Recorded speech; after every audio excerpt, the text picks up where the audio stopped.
Hubo misiones que comenzaron con discursos, banderas y titulares, y hubo otras que comenzaron en silencio. Esta fue una de ellas. No hubo anuncio oficial, no hubo despedidas públicas, no hubo cámaras registrando el momento. Solo una orden breve, escrita con un lenguaje tan técnico que parecía inofensivo, circulando por despachos cerrados del Estado español. Una orden que, leída sin contexto, no revelaba nada, pero que, entendida por quienes debían ejecutarla, significaba algo muy distinto. España estaba a punto de enviar una misión que no debía ser vista, y mucho menos recordada. A comienzos de aquella operación, el país no estaba en guerra declarada, al menos no en el sentido tradicional. No había frentes abiertos, ni movilización masiva, ni discursos encendidos ante el Parlamento. Sin embargo, en determinados círculos, militares, diplomáticos y de inteligencia, se respiraba una tensión distinta. Una tensión silenciosa, difícil de explicar, pero imposible de ignorar. Había intereses en juego, había alianzas frágiles y había información que no podía hacerse pública. La misión nació precisamente ahí, en la intersección entre lo que se sabía y lo que no debía saberse. El plan fue diseñado para parecer rutinario. Sobre el papel se trataba de un desplazamiento técnico, un movimiento discreto, algo que, de salir bien, no generaría titulares y que, de salir mal, simplemente no existiría. Los hombres seleccionados para participar no fueron elegidos al azar. Eran profesionales experimentados, con años de servicio, entrenados para operar bajo presión y, sobre todo, para guardar silencio. Muchos de ellos comprendieron desde el primer momento que aquello no era una misión común, no por lo que se decía, sino por lo que se evitaba decir. No se discutieron escenarios de emergencia en profundidad, no se contemplaron hipótesis alternativas en reuniones abiertas, no se permitieron preguntas incómodas. El mensaje implícito era claro: había que cumplir la orden, no analizarla. En las semanas previas al despliegue, todo se hizo con una precisión casi quirúrgica. Documentación mínima, comunicaciones compartimentadas, movimientos escalonados para no levantar sospechas. Incluso dentro de las propias Fuerzas Armadas, muy pocos sabían realmente qué se estaba preparando. Y eso no era un accidente.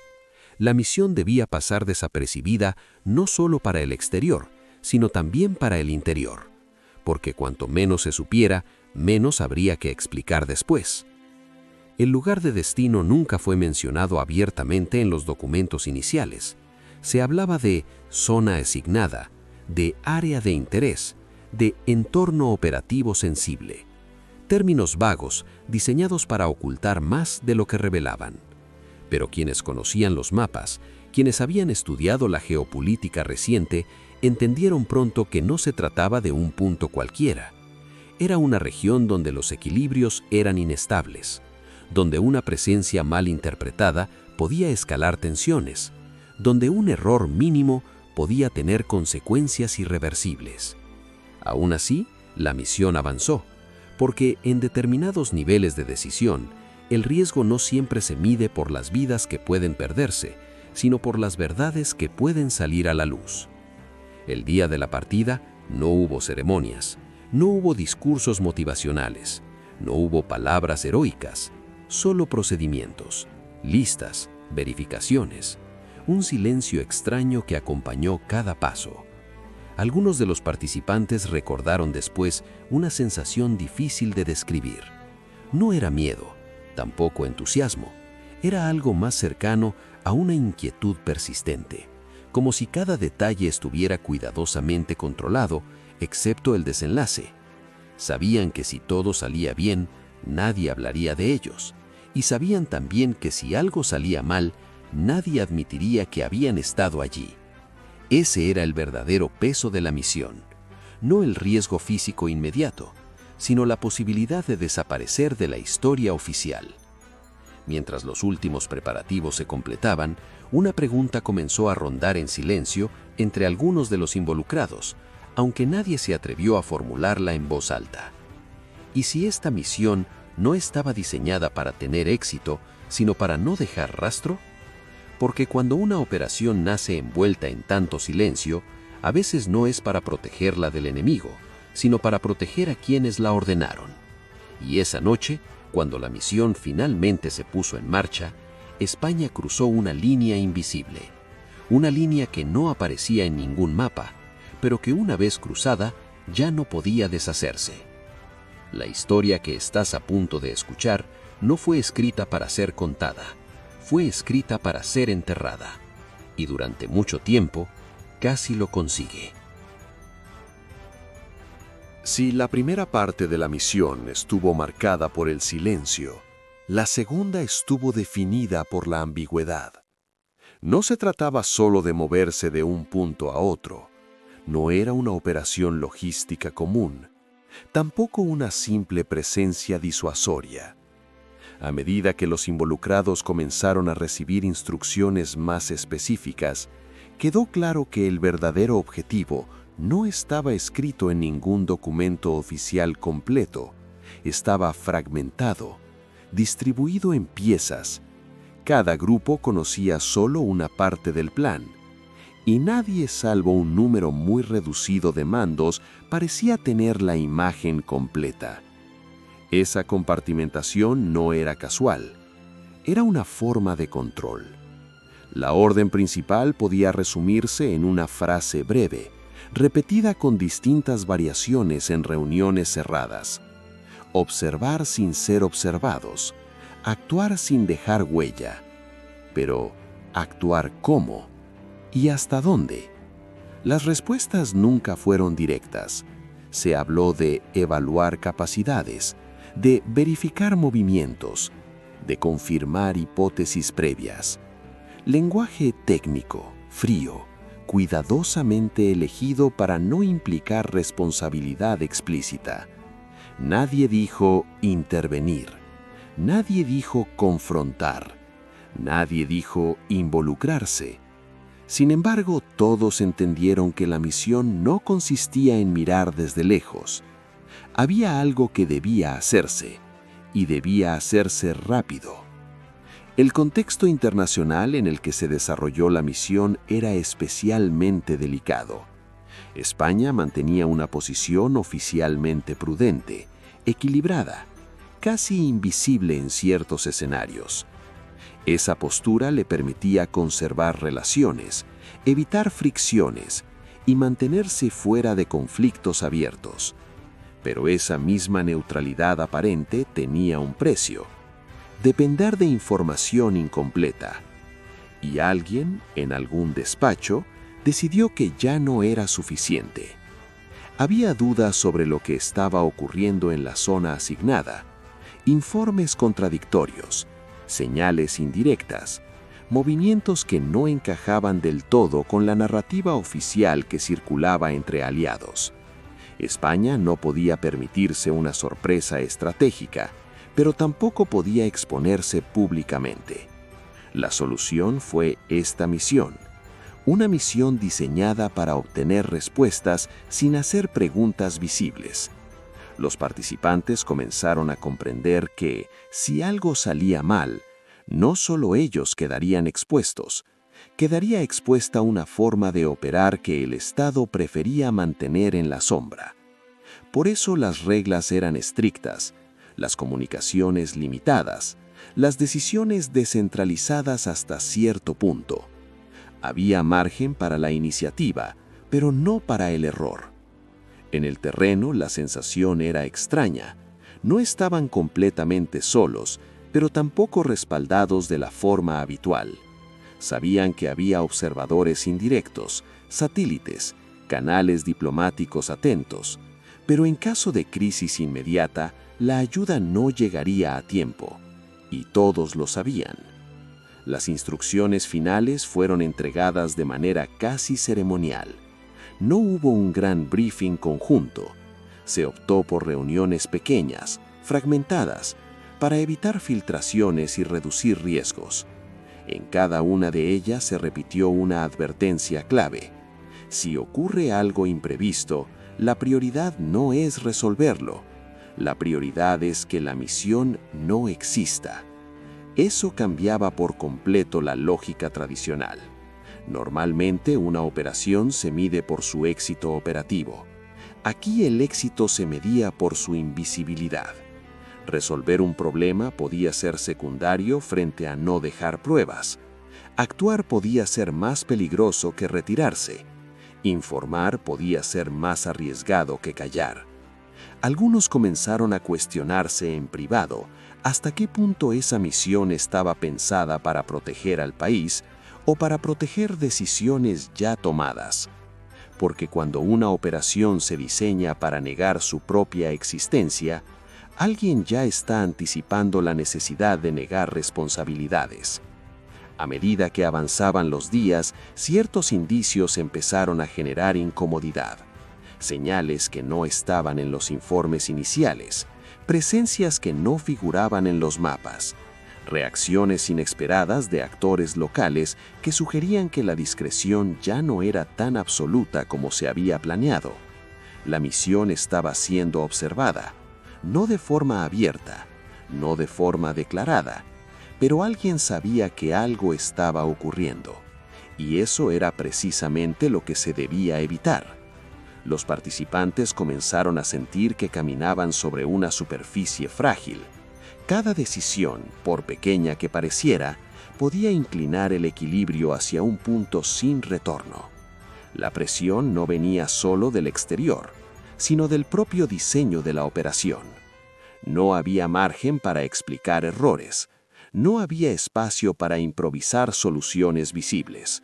Solo quedaba avanzar o desaparecer.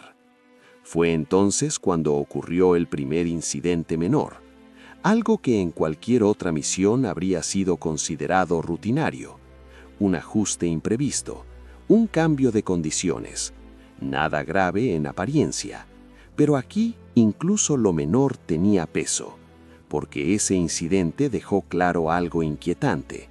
El plan original no contemplaba la realidad completa del terreno. Alguien había subestimado variables clave, o peor aún, había decidido ignorarlas.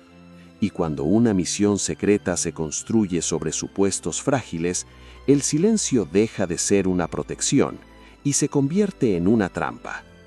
En ese punto, algunos comprendieron que ya no se trataba solo de cumplir órdenes, se trataba de sobrevivir a una decisión que otros habían tomado lejos del lugar, lejos del riesgo, lejos de las consecuencias inmediatas. La misión seguía adelante, pero ya no era la misma. Había entrado en una fase peligrosa, donde cada paso aumentaba la distancia entre lo que debía hacerse y lo que realmente estaba ocurriendo. Y lo peor aún, estaba por venir. Hasta ese momento, la misión había avanzado sostenida por una ilusión peligrosa, la idea de que el control aún era posible. Esa ilusión empezó a desmoronarse lentamente, sin una explosión clara, sin un punto exacto que pudiera señalarse como el inicio del problema. Fue más bien una sucesión de señales pequeñas, casi insignificantes por separado, pero inquietantes cuando se las observaba en conjunto. Algo no encajaba. Los tiempos no coincidían. Las respuestas no llegaban cuando debían. Ciertas presencias aparecían donde no figuraban en ningún informe previo. Y sobre todo, el entorno comenzó a comportarse de una forma que nadie había anticipado. La misión había sido diseñada bajo el supuesto de discreción total. Sin embargo, en el terreno, esa discreción empezaba a parecer una ficción. No porque hubiera una confrontación abierta, sino porque la atención estaba creciendo. Miradas que se prolongaban más de lo normal, movimientos que parecían coordinados sin una razón aparente, silencios demasiado precisos para ser casuales. Era como si alguien estuviera observando y esperando. Los canales de comunicación se volvieron más tensos. Cada mensaje era revisado, abreviado, filtrado. Se evitaban palabras clave, se reducían detalles. El miedo ya no era solo a ser detectados, sino a dejar un rastro que pudiera reconstruirse más adelante. En una misión convencional, ese tipo de señales habría activado protocolos claros: evaluación de riesgo, repliegue parcial, ajuste del plan. Aquí, en cambio, cualquier cambio debía ser aprobado por una cadena de mando distante, que recibía información incompleta y con retraso. Eso generó una fractura silenciosa entre quienes estaban en el terreno y quienes tomaban las decisiones. Los primeros veían la realidad, los segundos seguían confiando en el diseño original, y esa distancia se hacía cada vez más peligrosa.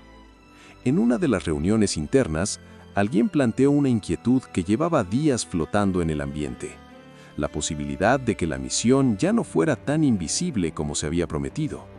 No se dijo en términos alarmistas, no se habló de fracaso, se usaron expresiones cuidadosas, casi diplomáticas. La respuesta fue fría. Se insistió en continuar, se minimizó el riesgo, se recordó que retroceder podía generar más atención que avanzar. Ese fue el momento en que muchos comprendieron que el objetivo principal ya no era obtener información, ni cumplir una tarea específica. El objetivo era sostener la narrativa de control, y sostenerla a cualquier precio. La presión comenzó a sentirse de forma individual. No todos reaccionaron igual. Algunos se aferraron al protocolo, convencidos de que la disciplina era la única protección real. Otros empezaron a cuestionarse en silencio si el margen de maniobra que les quedaba era suficiente para evitar un desenlace negativo. Dormir se volvió difícil. Las conversaciones se acortaron. La tensión se filtró en los gestos más simples. El silencio, que al principio había sido una herramienta, empezó a volverse opresivo. Fue entonces cuando ocurrió el segundo incidente. Esta vez no fue algo fácilmente descartable. Hubo una interacción inesperada, un cruce que no debía haberse producido. Un momento breve, intenso, que dejó claro que la misión ya no pasaba desapercibida. No hubo enfrentamiento directo, no hubo violencia, pero sí hubo reconocimiento. Alguien al otro lado entendió que aquello no era una presencia rutinaria, y ese entendimiento cambió por completo el equilibrio. A partir de ese instante, cada movimiento se volvió más pesado. Ya no se trataba solo de cumplir con discreción, sino de evitar provocar una reacción en cadena. Porque una vez que una operación secreta es identificada como tal, deja de ser solo una misión encubierta y se convierte en un mensaje político. Y España no estaba preparada para que ese mensaje saliera a la luz. Los informes enviados a los niveles superiores comenzaron a reflejar una preocupación creciente, aunque seguían usando un lenguaje contenido. Se hablaba de variaciones en el entorno, de factores no previstos, de necesidad de ajustes tácticos. Pero detrás de esas palabras había una realidad mucho más cruda. El margen de error se estaba agotando. A pesar de todo, la orden fue clara: continuar. No por terquedad, no por valentía, sino porque detenerse en ese punto implicaba admitir que el plan había fallado. Y admitir eso era políticamente más costoso que asumir el riesgo. En el terreno, esa decisión se sintió como una carga adicional. No solo debían operar con cuidado, sino también con la certeza de que, si algo salía mal, el respaldo sería limitado, lento o inexistente. La misión ya no era solo peligrosa por factores externos, se había vuelto peligrosa por su propio diseño. Y mientras los días avanzaban, una idea comenzó a instalarse con fuerza entre algunos de los involucrados. Quizá esta misión nunca fue pensada para salir bien en todos los escenarios. Quizá fue concebida con la esperanza de que el silencio bastara para contener cualquier consecuencia. Pero el silencio, cuando se estira demasiado, termina rompiéndose. Y cuando eso ocurre, ya no hay forma de controlar lo que emerge de él. La misión seguía en marcha, pero ahora avanzaba hacia un punto donde las decisiones ya no podían deshacerse, y alguien, en algún lugar, iba a tener que asumir el precio. Hasta ese momento, La misión había avanzado sostenida por una ilusión peligrosa, la idea de que el control aún era posible. Esa ilusión empezó a desmoronarse lentamente, sin una explosión clara, sin un punto exacto que pudiera señalarse como el inicio del problema. Fue más bien una sucesión de señales pequeñas, casi insignificantes por separado, pero inquietantes cuando se las observaba en conjunto. Algo no encajaba. Los tiempos no coincidían. Las respuestas no llegaban cuando debían. Ciertas presencias aparecían donde no figuraban en ningún informe previo. Y sobre todo, el entorno comenzó a comportarse de una forma que nadie había anticipado. La misión había sido diseñada bajo el supuesto de discreción total. Sin embargo, en el terreno, esa discreción empezaba a parecer una ficción, no porque hubiera una confrontación abierta, sino porque la atención estaba creciendo.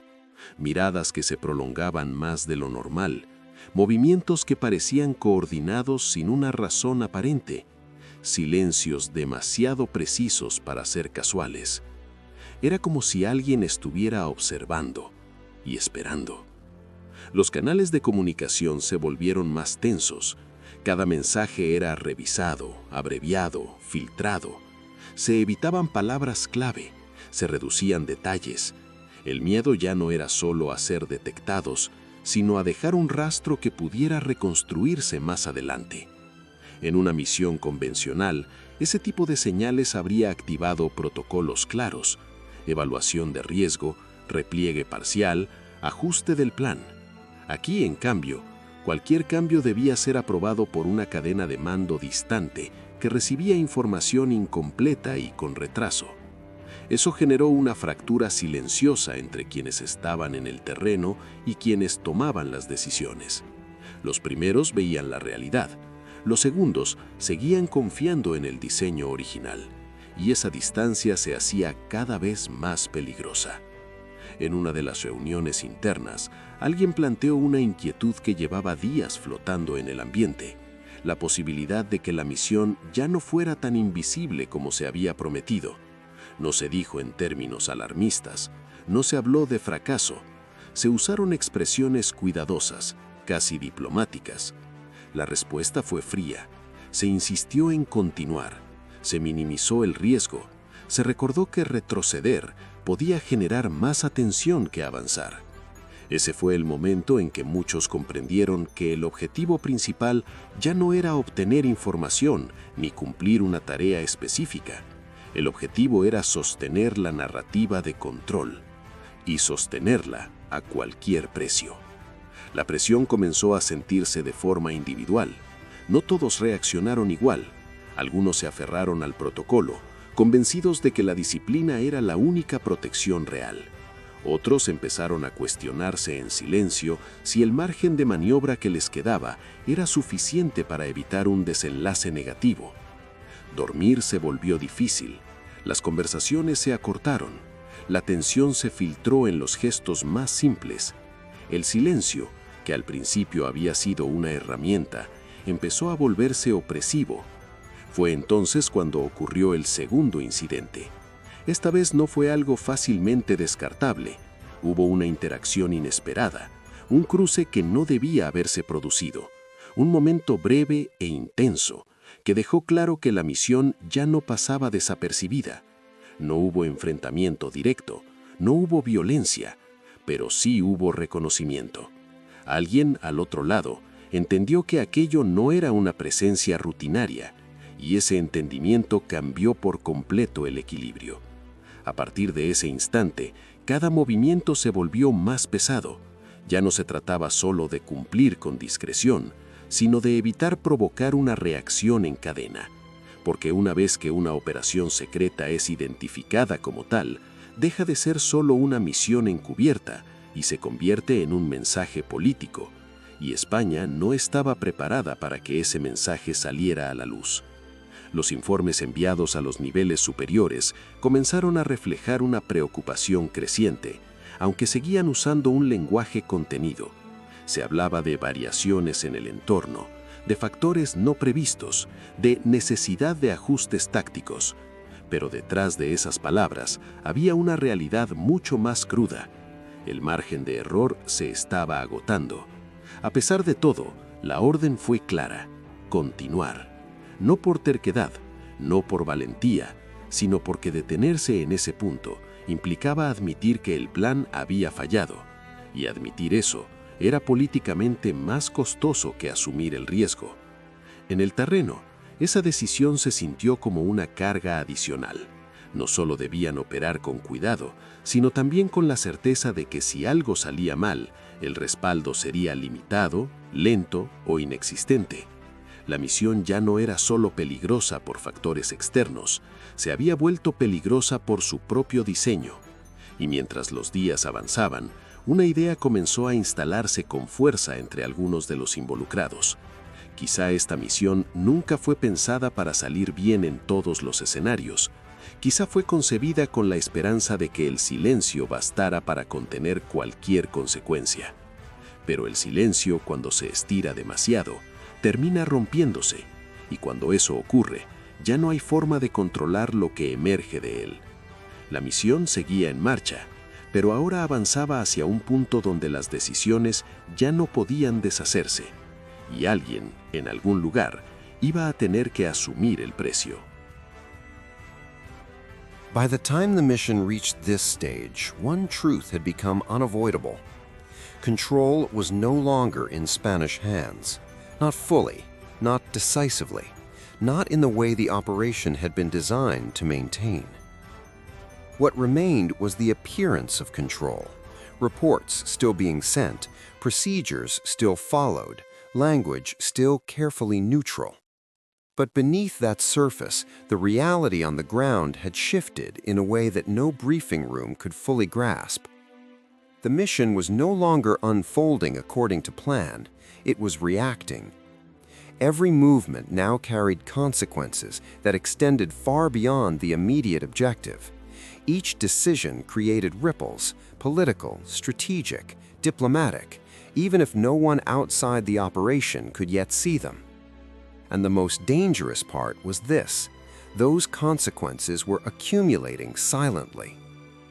The intervention that had occurred earlier, minimal, contained, justified internally as unavoidable, had changed how the environment responded. The actors observing from the shadows were no longer simply watching, they were adjusting, anticipating, testing boundaries. The mission had become part of a larger equation, one that Spain had not fully written. Communications with higher command grew increasingly strained. Messages were exchanged more frequently, but with less substance. Questions were answered indirectly. Concerns were acknowledged but rarely addressed. There was a growing sense that those farther from the risk were trying to preserve flexibility, the ability to reinterpret events later if necessary. From the perspective of those on the ground, this felt like abandonment without declaration. No one said, "You are on your own," but no one said, "We will stand by you," either. That ambiguity was devastating. It forced local commanders and operatives into a position where they had to think beyond the mission itself. They had to consider not only what was tactically sound, but what would be defensible afterward, what could be explained, denied, or reframed if the operation unraveled. Survival was no longer just physical, it was institutional. The stress began to show in subtle ways. Decision-making slowed, risk tolerance narrowed, conversations became shorter, sharper. Trust, once implicit, had to be constantly reaffirmed. Some began to ask the unspoken question: had this mission already served its true purpose? Perhaps it was never meant to end cleanly. Perhaps it was designed to test reactions, provoke adjustments, generate intelligence through friction rather than observation. If so, then those executing it were not just participants, they were variables, and variables, once measured, are expendable. The environment responded again, not dramatically, not violently, but unmistakably. Access became more restricted. Routines changed without explanation. Certain movements were mirrored with subtle precision. It was clear now that the mission was being tracked, not necessarily confronted, but monitored with intent. This created a dangerous equilibrium. Any aggressive move could escalate the situation. Any retreat could signal weakness. Any mistake could expose the entire operation. So the mission lingered in a narrow corridor between action and restraint, advancing in small, cautious steps while the pressure mounted from all sides. Then came the moment that shattered any remaining illusion of containment. An event occurred that could no longer be classified as minor or ambiguous. It did not involve open conflict, but it involved consequence, a reaction that made it clear the mission had crossed a threshold, one that could not be uncrossed. From that point forward, plausible deniability became fragile. The information gathered was no longer the central issue. The presence itself had become the issue. Spain's role, once intended to be invisible, now carried weight, not enough to dominate headlines yet, but enough to complicate calculations among multiple actors who now had to factor this mission into their decisions. And Spain was not prepared for that visibility.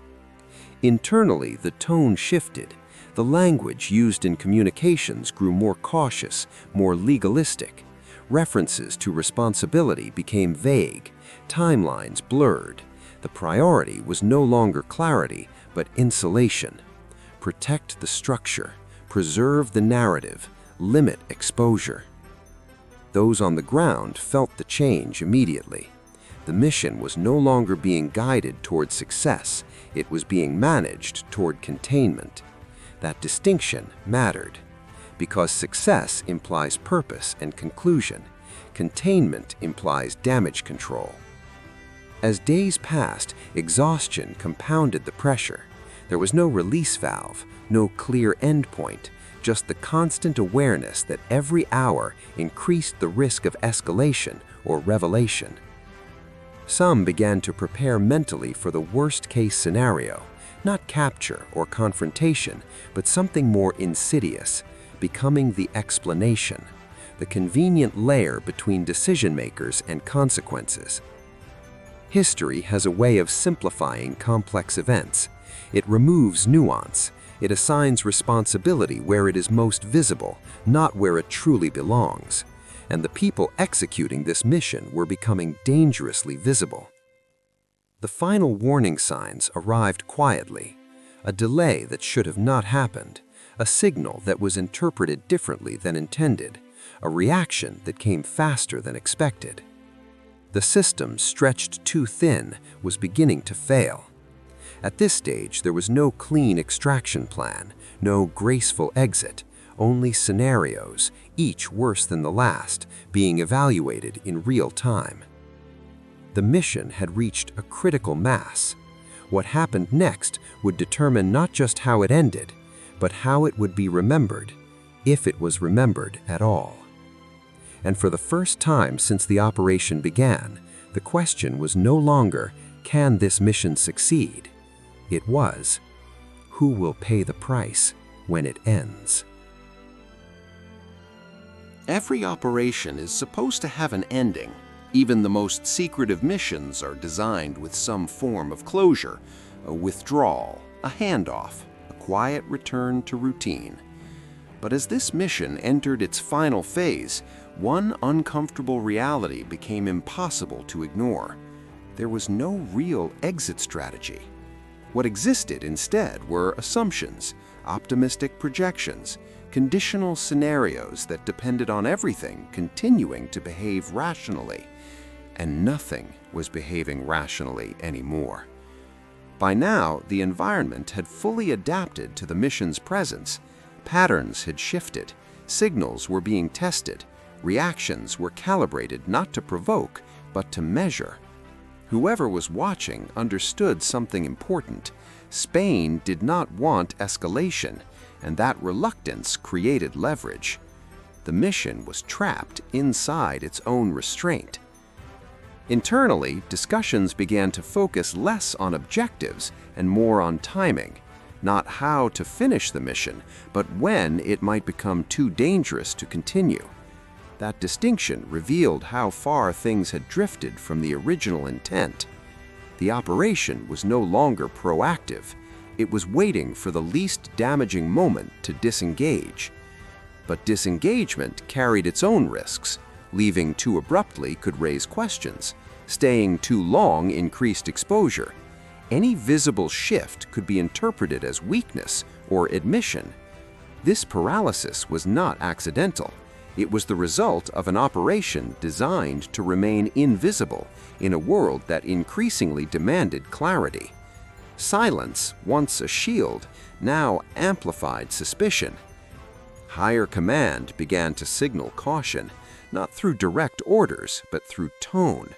Messages became slower, approvals took longer, responsibility diffused across departments, each careful not to appear as the sole author of a risky decision. The mission, in effect, had outgrown its owners. Those executing it felt the weight of that detachment. They were no longer receiving guidance that reflected the urgency of the situation. Instead, they were navigating a gray zone where every action had to be justified twice, once operationally and once politically. This dual pressure was exhausting. Fatigue set in, not just physical, but cognitive. Constant vigilance eroded judgment. Small uncertainties became magnified. Confidence, once grounded in training and experience, was replaced by calculation and hesitation. And hesitation, in this context, was dangerous. The turning point came not as a dramatic confrontation, but as a realization shared quietly among the team. The mission could no longer achieve anything proportional to its risk. Whatever intelligence or positioning it was meant to provide had already been gathered or rendered irrelevant by the changing environment. What remained was exposure. At that moment, the mission's purpose inverted. It was no longer about gaining advantage, it was about minimizing loss.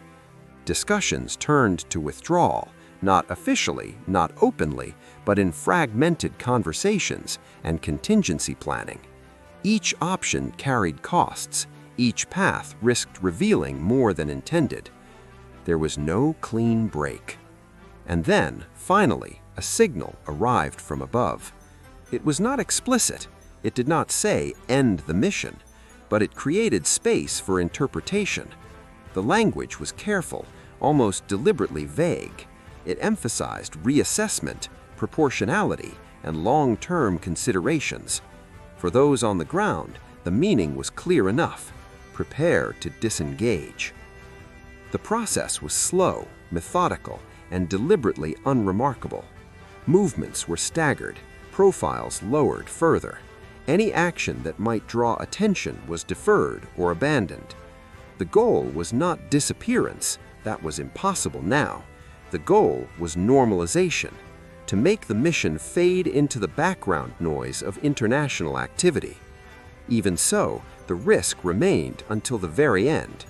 Every delay felt heavier, every confirmation was double-checked, every silence on the line carried meaning. When the final steps were taken, there was no sense of victory, no relief, only a quiet recognition that the operation had ended not because it succeeded, but because continuing it would have forced a reckoning no one was prepared to face. The mission concluded the same way it had begun, without acknowledgement, no public statement, no official summary, no lessons formally recorded. On paper, it dissolved into administrative language, reassignments, routine movements, procedural closures, nothing that suggested significance. But for those who had lived it, the impact lingered. They understood that they had crossed into a space where decisions were made with incomplete information and reversed priorities, where visibility was a liability, where silence was both weapon and wound. And they understood something else too. This mission would not be remembered for what it achieved, but for what it revealed about how modern power operates when it refuses to be seen. What remained now was the aftermath, and that, in many ways, would be the most uncomfortable part of all. The end of the mission did not bring closure.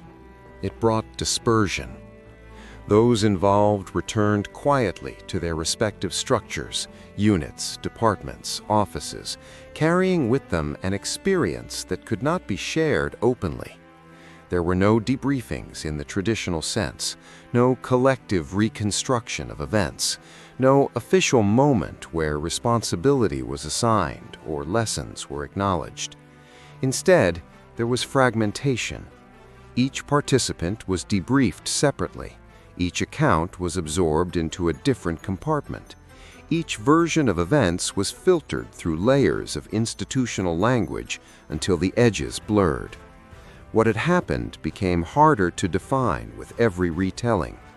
The absence of a unified narrative was not an oversight, it was a strategy. By preventing the mission from being discussed as a whole, no single version could dominate. No one could point to a clear chain of causality. The operation dissolved into ambiguity, a collection of partial truths that never quite aligned. On paper, this was effective. In reality, it created a vacuum. Within that vacuum, questions lingered. Why had the mission been approved under those conditions? Why had warning signs been minimized? Why had those closest to the risk been given the least clarity? These questions were never asked in formal settings. They surfaced instead in private conversations, in silences during meetings, in the cautious way certain topics were avoided entirely. Careers continued, promotions occurred, reassignments were framed as routine, but beneath the surface, something had shifted. For some, the mission became a reference point, not officially, but internally, a quiet recalibration of trust, a reminder that institutional logic does not always align with operational reality. For others, it became a source of disillusionment. They had believed that secrecy served strategy, that silence protected those who acted in good faith. What they discovered instead was that silence often protects structures, not individuals. The psychological impact was uneven but persistent. Some experienced a lingering sense of hypervigilance, an inability to fully disengage even after returning to normal duties. Others struggled with a subtler weight, the knowledge that they had been part of something real, consequential, and yet officially non-existent. It is one thing to face danger. It is another to have that danger erased. The mission left no medals, no citations, no recognition of effort to a restraint. There was nothing to commemorate because commemoration would require acknowledgement, and acknowledgement would invite scrutiny. Within the broader system, the operation faded into obscurity. It was never formally classified as a failure. It was never labeled a success. It simply stopped being mentioned. That, too, was intentional. Modern institutions are adept at managing narratives, not by rewriting them, but by starving them of oxygen. Without documentation, without discussion, without continuity, events lose shape.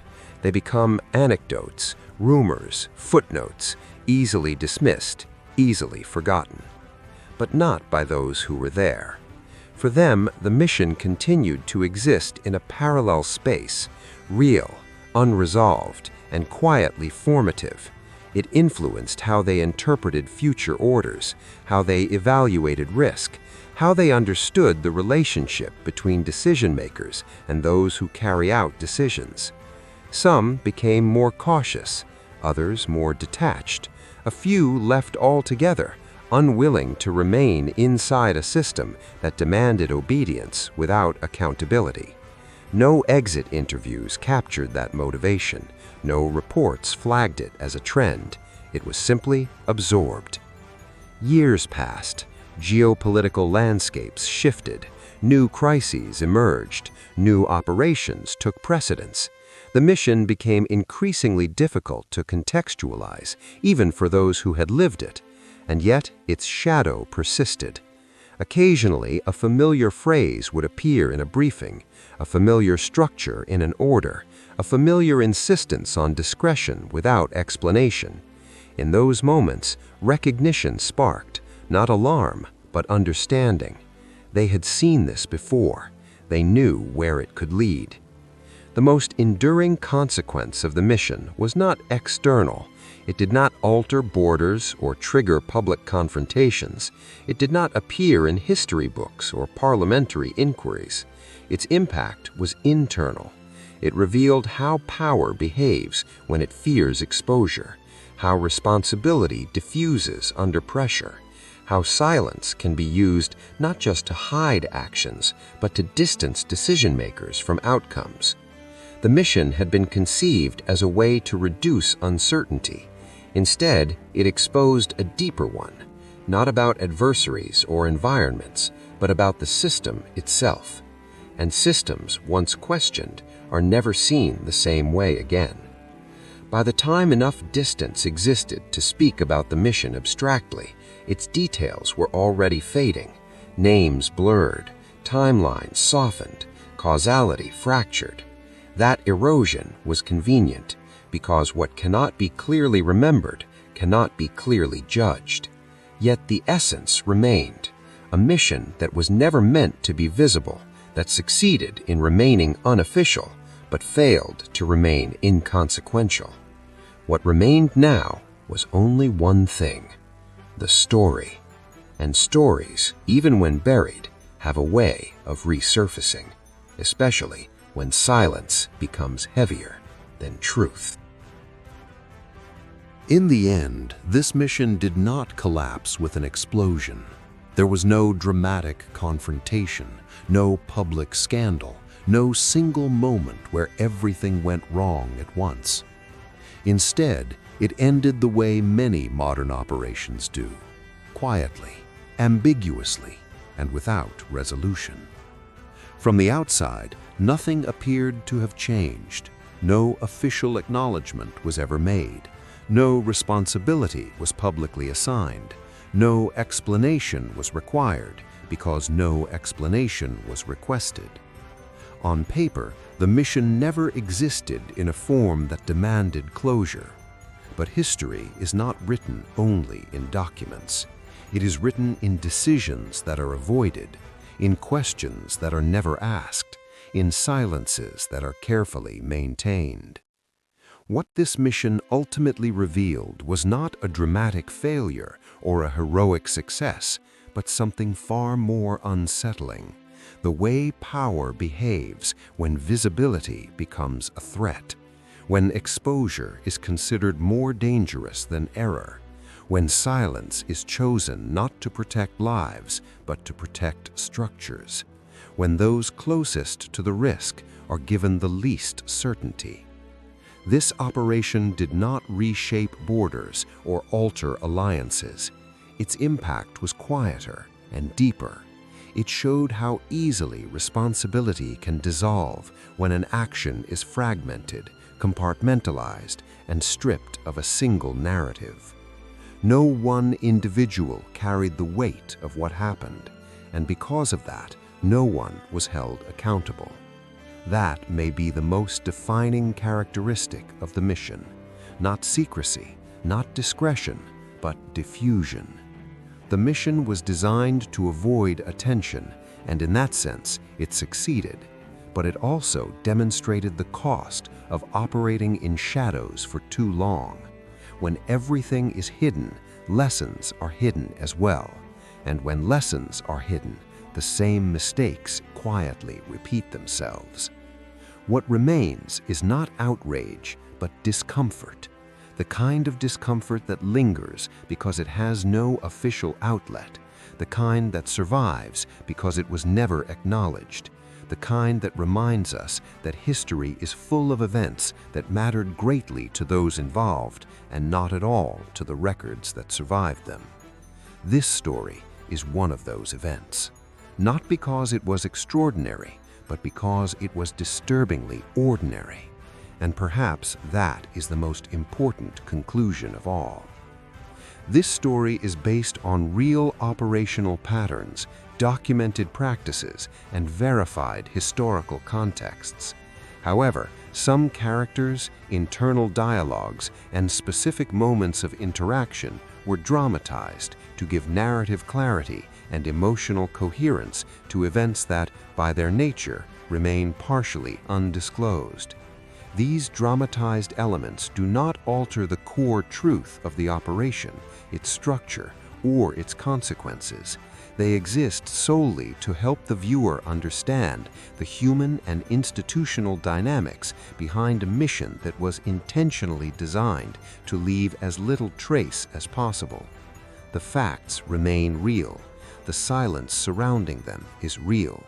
The dramatization serves the story, not the distortion of history. If you found this story valuable, take a moment to like the video. It helps more than you might think. Leave a comment with your perspective. Do missions like this protect stability, or do they quietly undermine accountability? And if you want more stories that explore the side of history that official records often avoid, subscribe to the channel and turn on notifications, because some stories don't disappear, they wait, and silence eventually asks to be heard.